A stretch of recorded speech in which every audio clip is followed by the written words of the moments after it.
Vikrant company soybean విత్తనాలు వేసి నష్టపోయిన రైతులకు నష్టపరిహారం ఇప్పించాలని యూత్ కాంగ్రెస్ నాయకులు బేల మండలంలో ఆందోళనకు దిగారు. శివాజీ చౌక్లో బాధిత రైతులతో కలిసి నిరసన చేపట్టారు. ఎమ్మెల్యే జోగురామన్న దిష్టిబొమ్మను దగ్ధం చేశారు. ఈ సందర్భంగా జిల్లాలో చాలా మంది విక్రాంత్ కంపెనీ సోయా విత్తనాలు వేసి నష్టపోయారని కాంగ్రెస్ నేత సామ రూపేష్ రెడ్డి గుర్తు చేశారు. గత కొన్ని నెలల క్రితం నష్టపోయిన రైతులకు నష్టపరిహారం ఇప్పిస్తామని కంపెనీ ప్రతినిధులతో సమావేశమైన ఎమ్మెల్యే 6 నెలలు గడుస్తున్నా నష్టపరిహారం ఇప్పించడంలో విఫలమయ్యారని ఆరోపించారు. నష్టపోయిన రైతులకు పరిహారం ఎందుకు ఇప్పించలేదు, రైతులకు సమాధానం చెప్పాలని ప్రశ్నించారు.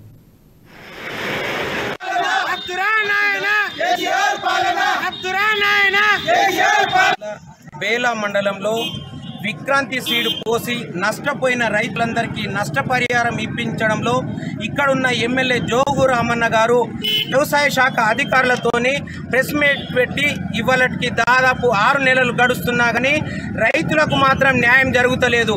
మరి దీన్ని దృష్టిలో ఉంచుకొని ఈరోజు ఎమ్మెల్యే జోగు రామన్న గారి దిష్టిబొమ్మ దగ్ధం చేయడం జరిగింది. మరి ఈ నష్టపోయిన రైతులకు ఎందుకు నష్టపరిహారం ఇప్పించడంలో ఎమ్మెల్యే జోగు రామన్న విఫలమైందో రైతులకు సమాధానం చెప్పాల్సిన అవసరం ఉంది. ఎమ్మెల్యే జోగు రామన్న గారు 6 నెలల క్రితం బ్యాగ్కు 5,000 రూపాయలు ప్రతి ఒక్క రైతుకు ఇప్పిస్తానని చెప్పి మరి ఇవ్వలటికి కూడా 6 నెలలు గడుస్తున్నా కానీ ఎందుకు ఇప్పలేకపోతున్నాడో రైతులకు సమాధానం చెప్పాల్సిన అవసరం ఉంది. కూడా అనుమానాలు ఏమొస్తున్నాయి?